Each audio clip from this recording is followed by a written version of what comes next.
Assalamualaikum warahmatullahi wabarakatuh. Brother and sister, hashtag kita hashtag. Cara jaga kereta, ya sekarang contoh. Jadi hari ini kita ada contoh apa itu hos getah petro tangki.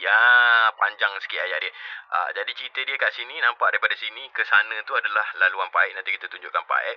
Okey, yang ni paip ni biasanya ditukar apabila mengalami kerosakan lah. Contoh, tengah isi minyak, tiba-tiba minyak keluar ke bawah, daripada bawah kereta tu meleleh-leleh. Ataupun selepas setiap kali isi minyak je bau je petrol, kuat je bau.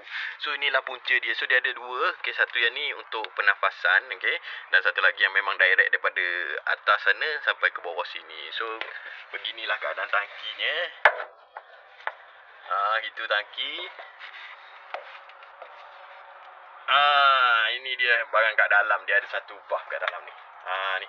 Nampak ni. Dia tak nak bagi udara keluar semula. Ni. Nampak. Getah paip tersebut. Jadi yang mana selalu isi minyak bau petrol kuat tu, okey, inilah punca dia. So nampak ni, dia telah mengalami kebocoran. Jadi selamat menservis kenderaan anda dan elakkan pembaziran petrol sewaktu mengisinya.